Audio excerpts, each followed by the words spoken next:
First of all, thanks very much for the invitation from Wingecarribee Council and WinZero as well, and thanks for everyone for turning out today. I appreciate people giving up their time on the Saturdays too.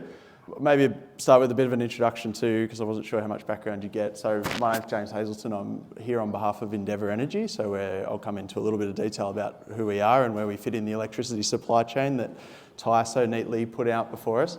My background is I'm a renewable energy engineer. I went to the University of New South Wales, worked in industry in large-scale wind and solar farms before doing additional academic study, doing my PhD in renewable energy microgrids, a lot of work in the Pacific, getting to systems that are 95% renewable energy, and probably have some views on some of those questions I can chip in with later as well. I'm here to talk today a little bit about an update on what's happening in terms of our future energy forecast and what sort of initiatives we're putting together to help manage all of the changes that are happening. So I'll start with a bit of an update around what the sort of forecasts are looking like, and then I'll have a bit of a spotlight on the different programs that we're doing as well, but also very happy to answer questions at the end too. I wanted to start with an acknowledgement of country. We work across the lands of 5 Indigenous nations, obviously paying respects to and acknowledging that we're on Gundungurra land today. I came from Dharawal country this morning as well, but this is a neat representation too of all the network area that we represent and where we work from. Today I'll be talking about the Bawley Point Project, which is at the very southern tip of Yuin Nation, just below Ulladulla, but we also service areas out to Rylstone and Kandos and Wiradjuri, and our head office is in Parramatta and Darug country too. So a bit of context on who the network is. Ty's neatly set this one up for me too. Oh, I see maybe the formatting didn't come across properly, Rowena, but that's all right. We actually should be highlighted there as the distribution system. So I could go back to Ty's slide and describe this a bit better, maybe. I'll cut across to where the distribution system was. Ty went through it. There's basically generators, transmission, distribution, retailers, and then customers in that order, essentially. So the distribution network that Endeavour looks after is essentially the slice that distributes from customers, ranging from the 132 kV network down to the 240 volt network that comes into people's homes as well. We serve 2.7 million people, so those people stretched around that area of Western Sydney. It's one of the fastest growing areas of the country. We have 1.2 million connection points. We have about 30,000 new customers a year, which is a lot of growth, a lot of that coming from Western Sydney, the new airport, and the area surrounding that. We have 43,000 life support customers, which is people that rely on electricity supply for not just, powering their lives, but literally staying alive as well. We have about 290,000 customers with solar now, so that represents a bit over 30% of our overall customer base in terms of customers with rooftop solar. And yeah, I'll skip to the next slide because it shows you how this is changing too. The energy industry has always sort of underestimated how much renewable energy is coming onto the system from customers' choices to connect renewable energy. So what we see here in the light green is the solar penetration. We call it photovoltaic, so PV penetration. It's gone up above 30% this year, and we're forecasting it to be by 2040 a bit over 50%. For EV penetration, at the moment, obviously quite low growth. We've got about 20,000 EVs in our network area, but this is very much hockey stick growth in terms of what we're projecting by 2040. The cost of ownership of an EV is now significantly lower becoming lower, and on a life cycle cost assessment, it's actually cheaper than an internal combustion engine vehicle now. So we're expecting that growth will continue. Obviously, when starting from a low base, it's hard to predict. The other thing that's represented there as well is residential batteries. So I'll talk a little bit about how we're using them in the network too, but this is when people have installed, as well as their solar systems, they've installed a battery behind the network. And that's about 40,000 customers at the moment, but we're projecting that it'll get up to, I think, in the order of 250 to 300,000 by the course of the next 15 years as well. So a lot of changes, and this is all changes that are driven by customers' choices. So people like yourselves that are choosing to do things like installing solar and installing batteries, or choosing to have an EV, which is all great for managing, your own electricity bills, but also contributing to the decarbonisation of the energy grid. Thankfully, this slide came across okay. This is one of the sort of uncertainties that we deal with in the electricity network, is we not only have to forecast. Traditionally, it's been what energy consumers are going to use and how much demand and how we need to size the network to build this up, but also around now increasingly how much energy is going to come back the other way. And we're finding that we're sizing the network traditionally has always been on how much load is being consumed in the network, but increasingly we're seeing feeders that are actually going the other way in terms of generation coming back from distributors as more and more customers put this on. Unlike the duck curve, and Ty had a great duck curve there, which also makes it look quite smooth, it's very different in different parts of the network. We'll have some parts of our network which have 90 to 100% solar penetration, and some parts that are apartments and have very low solar penetration as well. So it's not always the same. This graph on the right-hand side is essentially the look forward to net zero, and what we're based on the Australian Energy Market Operators Integrated System Plan forecast. What they're actually seeing in terms of, one, changes in distributed energy use, so customers installing solar batteries, getting EVs, and the implications of energy use on our network too. So some of the big changes there, I guess on the energy side to start with, is there is this ongoing efficiency that's being built in as our technology gets better, our things get smarter, our lights consume less from what was incandescent to CFLs to now LED lights as well. But that change will be picked up by things like people getting electric vehicles, so the electrification of transport will mean that that's picking up. Potentially hydrogen production too. This is a little bit more of one of those, it could potentially be a hockey stick growth, but we haven't really got started with that yet, so it's a hard thing to forecast. And the other thing more generally is just electrification. As Ty talked to, so much of our energy system will go to renewable energy, and the generators will be replaced from coal-fired generators will be replaced with renewable energy generators. One of the fastest ways for anyone to decarbonise will be take something that they're doing at the moment with gas or with liquid fuels and make it something that they do with electricity. So we forecast that uptake of electrification too, which is going to be industry and different people taking up electricity for uses that they wouldn't normally have used it. The other big one there, which is a big unknown, but something that's really stung networks in the US, has been data centres. So that's a huge uptick. And for us planning Western Sydney especially, that's where the land and industrial areas are available for these data centres. And we're getting connection applications that have started from being like 25% of our overall network consumption. We've got individual customers asking for that much capacity again for their connection points, to which point we send them to the transmission networks, as well as just people trying to connect to do these things too. So these are all some of the challenges that we deal with on the load side. The really promising thing too is all the actions that people are taking to use the distribution network to generate too. So that's obviously large PV generation, the rooftop solar. Increasingly, we're seeing this role for maybe the distribution system to become a bit of a renewable energy zone, because as customers, people are already investing this money anyway. The networks are already built. It will be faster and more efficient if we can actually untap that. So I'll talk a little bit about some of the initiatives that are doing that too. But this is a very significant change, and Ty could probably talk better than I can of how this has changed in network thinking over the last few years around managing just to meet peak demand to now this transient, almost tidal energy flow of minimum demand in the daytime when we've got all this sun going up into the transition system, and then the tidal energy flowing back as load comes up and there's no renewable energy in the distribution system to pick that up. Just skip along. So hopefully it's a little bit scattered. I'll try and explain it despite having the slightly misaligned graphs there. But this is going to be one of the most important programs that we roll out over the next 5 years. We call it flexible exports. It's something that's coming to South Australia Power Networks first, because South Australia in the national electricity market context has been the canary in the mine shaft. To be perfectly frank, they've had a very weak and skinny grid with a lot of customer uptake and really strong solar resource. So they found about 5 years ago, call it, that they were having issues with how to actually manage solar coming onto the network, and this is solar that's coming on without a price signal. It's solar that's coming on without any methods of control either. So they introduced a program which could help more customers connect, but they offered both some advantages to customers to sign up to the program, but also made sure that they could do all the things that the electricity market operator is telling them to do, which is be able to put some backstops in place so that when the worst day of the year is actually around this time of the year for the electricity market operator in South Australia. They've got a lot of winds, like we've just all experienced, a lot of solar and not much load. So what ends up happening is they're managing a lot of constraints within the network there too. The idea behind this one is really that we currently set a 5 kilowatt static export limit for any customer that connects. So for those that know solar and have solar systems at home, you might know how big your solar panels are. When solar first became a thing in between 2005 and 2010 with some very generous feed-in tariffs, people were installing 3 kilowatt systems, maybe 2, 3, 4, 5 kilowatt systems. Now the average that we have is an 8 or a 9 kilowatt system, and we have people commonly installing 13, 14, 15 kilowatt systems because they're sizing for an EV as well. So these systems are getting bigger and bigger.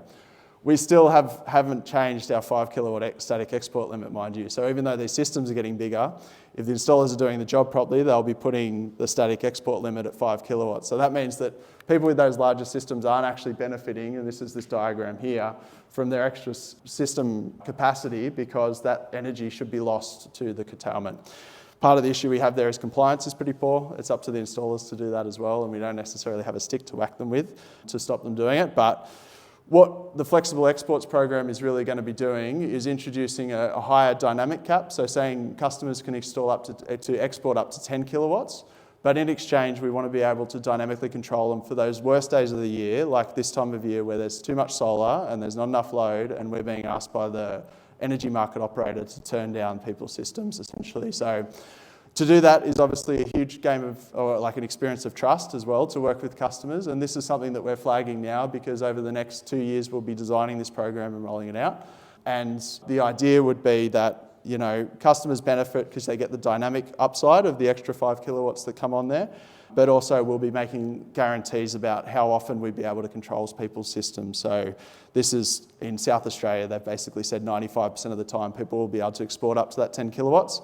And then 5% of the time the network would be able to ramp them down. I acknowledge this is a very significant change, and one of the reasons why we wanted to come and talk about this one is because it's going to be one of the most significant things that happens in the network in the next 5 years. It's a big change from how things were done. One of the reasons that Australia's been so good at getting solar online is because the DNSP's actually made this process quite easy. There's automated application process.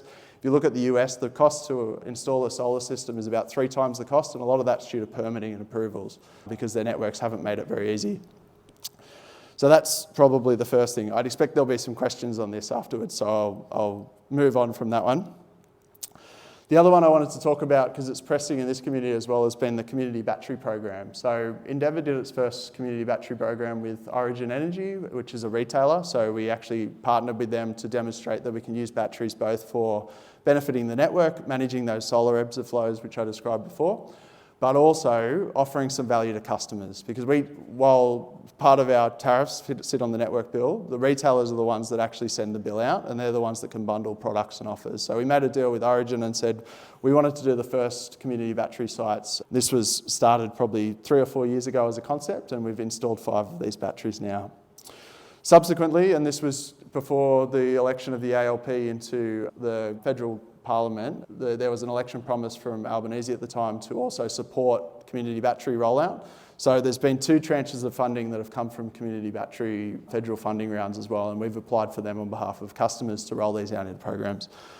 Basically, the way a community battery works is that we use it for supporting the network some of the time, and the rest of the time it's being used like virtual storage for customers. So a retailer will put out an expression of interest and seek for customers that want to be a part of the program. In the case of the Origin trial, you don't necessarily need to be an Origin customer. This is really about proof of concept of how the sort of run of these batteries will work and what the customer value alignment really is. But the storage works such that it goes with the ebbs and flows of the network and is also used by the retailer on the national electricity market. So all those high prices that Ty was showing, capturing that as well, and they share that benefit back with their customers. So far, we've been successful in securing the DQ, Department of Climate Change, Energy, Environment and Water rounds, which is another 44 batteries. We ended up knocking some of those off because one of the councils wasn't very encouraging. We don't always have the benefit of councils that want to do these things too. Their populations probably aren't so supportive as people like we have in Wingecarribee in terms of calling for these things more than others. And the other update is just around the ARENA program as well. So we've got 32 batteries under proposal at the moment. That's being considered at the moment. We'll be looking at all over the network deployment of those. The DQ program, the postcodes were already pre-selected, so that was part of the process there. But I wanted to come back to the example. There's a battery here at Emily Circuit, so that's one of these ones, the Zolta. These are about 25 or 30 kilowatts and about, call it 80 kilowatt hours. So call that 8 times the size of a residential battery in terms of the storage capacity. They sit on a street utility corridor, basically. Usually have some information available as well. This was one of the first products that we purchased to demonstrate this utility storage at this level. And we've had a few issues with Zolta, who's the manufacturer. So one of the reasons why that battery hasn't been opened up to customers in this area so far is because we haven't handed this over to the retailer yet because we haven't been able to get it working consistently. We found that in 2 of the other cases with this manufacturer as well. But one of the things that we'll be doing is pushing, when we make the larger orders, which are the cheaper orders for the future programs, we'll be replacing those units with ones that we are actually comfortable with operating and handing that back as well. I'm happy to take questions on that afterwards as well. Conscious we've gone a little bit over time, I'll speed it up a little bit. Just a bit of an update on EV charging as well. So as I mentioned before, a bit over 20,000 EVs in the garage in our network area as well. That's grown a lot. Western Sydney's grown a lot too, which is really important. It used to be something you'd only see Teslas in the eastern suburbs of Sydney. Now they're much more common all over the place, and Western Sydney is that perfect sweet spot of places where people have just the commuting distance that the range anxiety isn't a problem, and they spend enough time in the car that they can make the cost of ownership stack up pretty quickly as well. Ignore that graph, it's gone skew-whiff in the formatting changes. I'll skip over that. Some ways that we're working with other partners to get this EV charging publicly available too is by using some of our existing assets, so distribution substations, those green boxes you see on the side of the road, using them as connection points for people to charge an EV. Sometimes that's free EV charging. It comes with an advertiser putting on their ads into the street, which is part of the model of making this work. Other times it's just our pole. So if it's our pole, and this is some examples, we've got 5 of these deployed in Wollongong Council area, mostly around the Wollongong CBD. But this is trying to address that problem that a lot of EVs, a lot of the barriers to EV adoption would be is that not everyone who wants an EV has their own home or their own off-street parking. So we need to make sure that we're lifting up the on-street charging that's available. I'll skip over Bawley Point quickly. I'm happy to talk to this a little bit more, but this is a microgrid instance. It came out of the back of the 2020 bushfires. We already had a network driver here in that we had load growth in the community. I think Ty would have been involved in the early business case stages of this, looking at this part of the network that needed something to be done about it. We had the opportunity through some bushfire relief grant funding to actually help customers install batteries themselves, as well as look at how we orchestrate both using those batteries as well as a bigger battery in the community to essentially manage the load that we had, as well as provide a backup supply in emergency outages as well. So why I wanted to finish on that one is because it's actually a case where we're using various different forms. Like to Ty's point around, we need to do a little bit of everything. Like we need to push hard on all these different levers to see which ones are going to work and make sure that we are not like hedging any bets in terms of putting all the eggs in one basket too. This is working with customers' batteries as well as our own grid battery, as well as some smart stuff with switching, as well as hot water systems, all of these things together to try and make this community run more efficiently, and particularly in an emergency, which is the time that this all really matters, be able to keep the supply on for as long as possible as well. As I said, partly grant funded. Usually we can't go and install batteries or subsidise people to install batteries because we're the network service provider, but there was this opportunity through the grant funding to do that. This is just a couple of pictures of the microgrid site as well. So this is the grid forming battery that's located near the Kiola Recycling Centre. This is one of the Tesla Powerwalls that was installed in one of the residents' backyards, and then that's the community and very high solar penetration and increasing there as well. So when this is running as a microgrid, we actually get a good extension from having that solar available. This is another view of the slide that I was going to start with, if not for the formatting issues. So we're obviously in the distribution system, and that's the very traditional supply chain, but similar to Ty's slide, like everything's now an opportunity for customers to participate more, and the role of the network is to really be that platform to help that participation and make sure that we're delivering this in least cost to all customers. But it's a rapid transformation, and there's going to be lessons like there is with installing batteries for the first time. There's going to be new equipment suppliers, all those sorts of things. So this is sort of the journey we're on, but it's been a real paradigm shift, I would say, in terms of how networks have traditionally viewed these things as well. So I might leave it there because I'm conscious I've gone 10 minutes over, but happy to take some questions and can stick around at the end too.